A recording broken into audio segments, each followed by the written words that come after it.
Hello, Queen here, Life After Money, back again for another little chat. We're moving on a little bit now because I've got lots of experience driving lorries over the first few years, and at last I'm beginning to be taken seriously. You might have noticed that I have something on my head. I'm going to talk about the Lady Truckers Club today and how it came about. Now, I'm going to take this off because I don't feel very comfortable. But this is the truck that this is the cap that I wore. I started to go to truck shows, and I did actually wear this in the cab sometimes while I was working, but it was mainly for show, for when I went out and about with the Lady Truckers Club stand to promote the Lady Truckers Club. You can see I've got a badge there that matches that as well, and I've got a cat that now wants to jump up on the table. What do you want, Maisie? Right, let's get on. Maisie, look, just go and do something, thank you. Let's get on. Yeah, I was writing to newspapers and magazines to talk about facilities for drivers, not because I was a lady trucker and because facilities weren't very good for women, they also weren't very good for men as well. So I would speak up on behalf really of all lorry drivers, because I was quite proud of my profession. So anything that I thought was not quite right or not fair, I would write a letter to the magazines and maybe complain about something.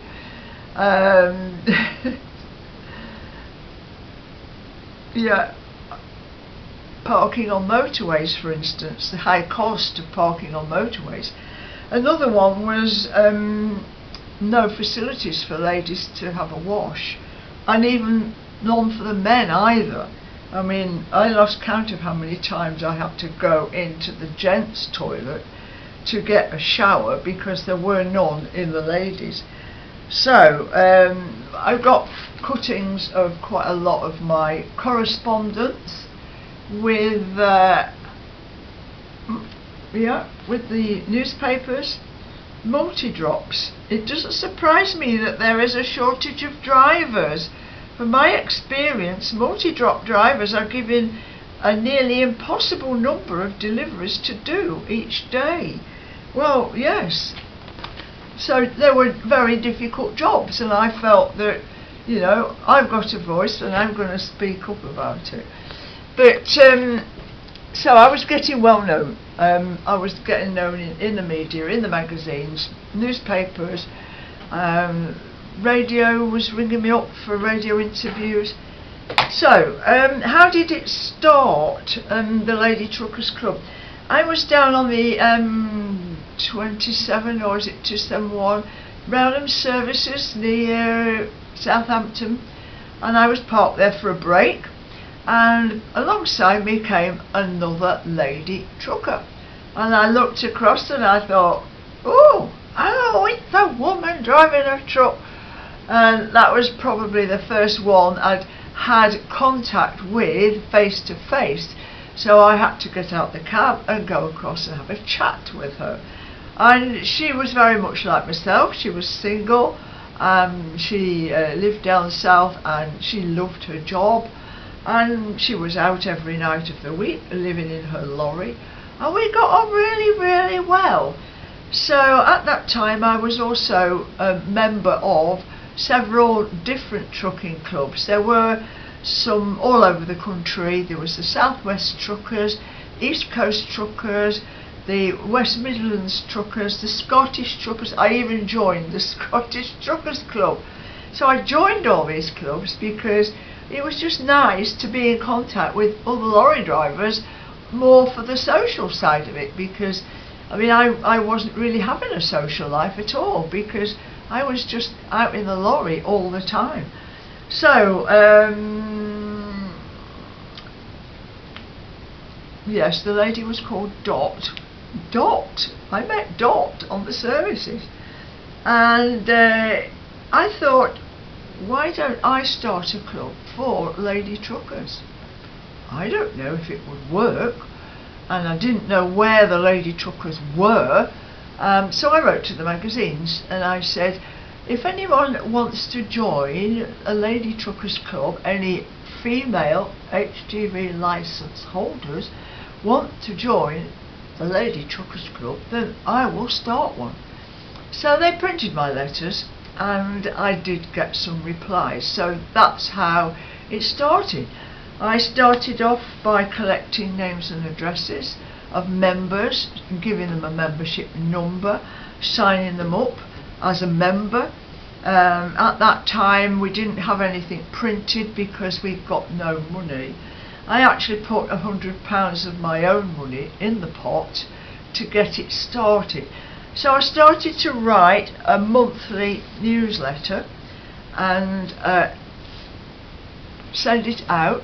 That was the £5 was to cover postage and photocopying, and send it out to all the members, and it started to grow and grow and grow, and I ran it single-handed for about 7 years, and at the end of it I got over 350 members.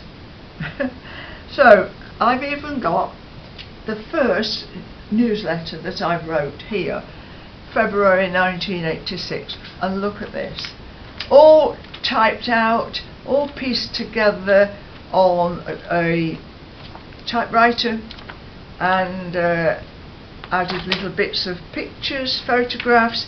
I would get that photocopied and sent out. And the first, shall I read you the first line? This is my first attempt to write a club newsletter. So armed with a dictionary and enthusiasm to make this club succeed, I'll try and put something together. I'm very pleased that some of you have been writing letters to each other.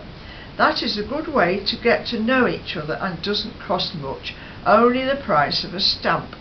I would like to ask you all if you could write a letter about yourself to one person on the list. That will give you something to do when you're parked up. So I wrote to truck and driver. I wrote to everybody telling them that this is now the official Lady Truckers Club. So that's how it started. Yeah, and yeah, I was quite amazed that it grew and grew and grew. And then I splashed out some of the money on this, key rings, window banners, stickers, and we started to meet up. I've got photographs over there, and we started to meet up at the truck shows. So I would go along and they would give me free space, and I would set it all up and take photographs of the lady truckers, put them on a board, and then they could come along and have a look. Men were interested as well. People were interested about women who drove lorries, and it was great because it was a chance for us to say, hey boys, hey boys, we drive lorries, and that's it, we happen to be women, so get used to it.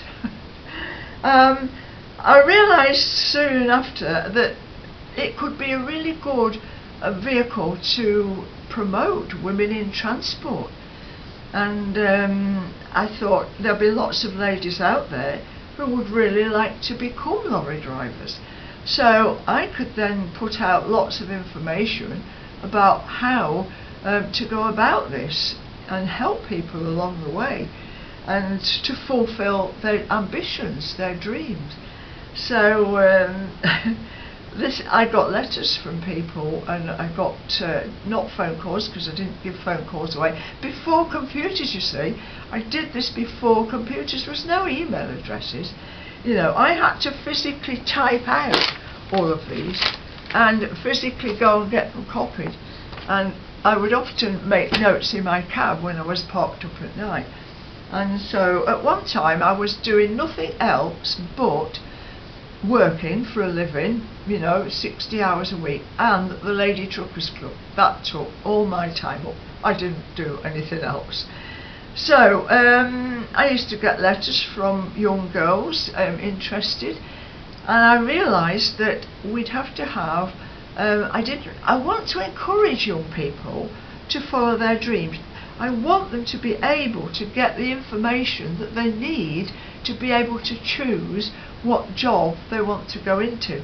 So I allowed young girls to join.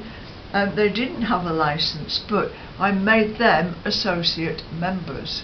So we had a few of those join, and I remember one, Laura from Kent. Her family was a trucking family. They had a business with tipper trucks. Laura was 13 years old, and she used to drive her dad's tipper trucks off the road, and she was really keen. She came to the truck shows with a fleet of her dad's trucks, and I followed her over the years. She kept renewing her membership, and then one day she appeared in the transport magazines at the age of 21, and she'd been working since she left school, and she'd saved up all her money to pay for her HGV lessons, and at 21 years old plus 6 days she passed her class 1 driving test. So that was a big success story. I was really pleased with that. So yes, I like to encourage people to follow their dreams. I think what I'll do is take you over here and show you the pictures right now, and we'll continue in a minute.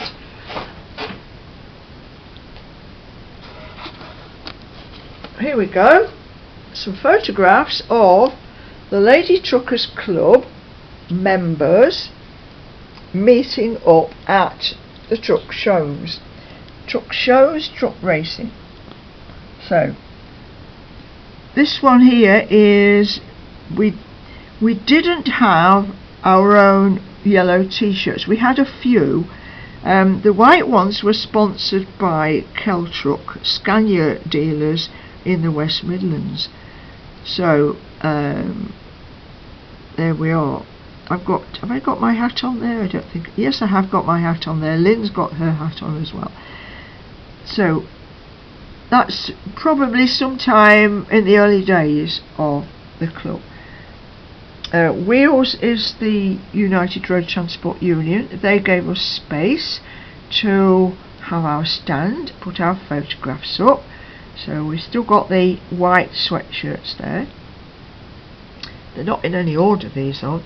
This is Truckfest at Peterborough, and we didn't have any proper banners then, so there you can see I just made the banners and printed something on a sheet there. So there we are, the early days at Truckfest Peterborough. This was a meeting in my garden, or in my house I should say. We had a committee meeting. Very hard to have committee meetings because we were all over the place. So a few of us got together and we had a committee meeting. Right, let's have a look over here. So yes, we have now got banners printed. We can afford it. And I got the t-shirt man to print out just this on ordinary fabric. So I think I'm parked at the side of a lorry there. Do you like the big hair? Yep, some more of us.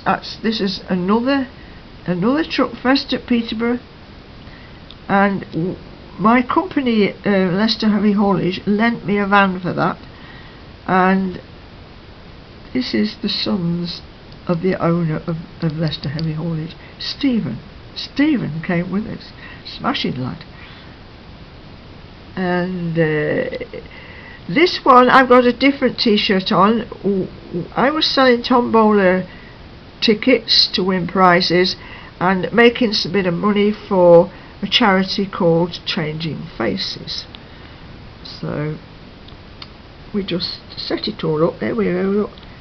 Anywhere we could, indoor, outdoor, any space that we were given. More lady truckers there. Let's have a whiz up here. Yep, this is Peterborough as well.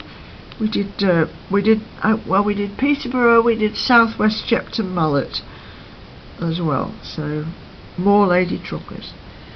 Oh, come on girls, pose for a picture. Hey, me and my shorts, eh? And my hat, and my hair tucked underneath. This is Lane Transport of Bristol, and it's a rigid vehicle. They let me borrow that. I drove my car.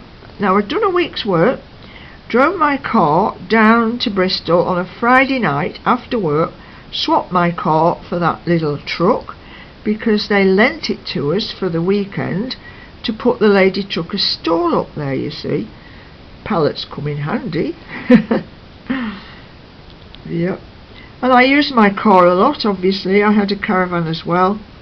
Used my car a lot selling sweatshirts and t-shirts to make a bit of money. I think we've had that pic. Oh, it's a similar picture to before. Yep. Now the Centre for Transport Studies, they let us have that space in front of their bus. They were a training company, so we were friends with everybody. Everybody helped us. That was so good about it. And my little caravan there, you see, a couple of tables, sell the sweatshirts and t-shirts, and say hello to everybody, and come and meet the lady truckers. So I've got one sticker left. Look, one sticker left, and we had key rings as well. So there you are. There's the photographs of the meetings that there was a lot more than that. I've just picked a few out. So we used to go to the truck shows and meet all the other truckers.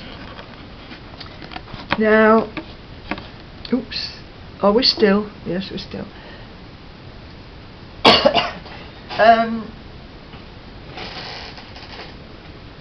The members all had, excuse me, members all had a list of everybody in the club.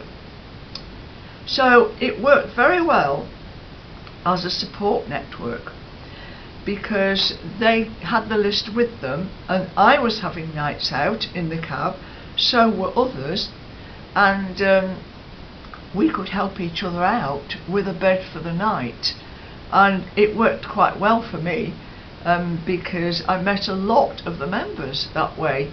I would be travelling on down the motorway somewhere or a different part of the country, and I would have a look at my list and see who I might be able to meet up with, and then give them a ring ahead and see if they were there. Sometimes they weren't there because they might have been on a night out themselves, but quite often they were there. I can remember going down to Dorset, West Lulworth in Dorset, with a big Arctic, and the roads were really narrow, but Crystal was there. She said yeah. In fact, no, she wasn't there at first. Krista's dad answered the phone, and he said yeah, come on down, she'll be back soon. So I went down there, and he had a little garage, and he had to shift a load of cars off the forecourt for me to get my Arctic on there, and it was only about less than a mile from Lulworth Cove, so it was a road to nowhere basically. And yeah, great night. And I had to go in the morning, drive down to Lulworth Cove, big parking area, turn round to get back out again. Oh, the joys of having a massive lorry with narrow roads. But anyway, yeah, it worked very well, and I bought my house because there was a lay-by opposite, so if anybody came to stay at my house, they could park across the road, and some of them did do.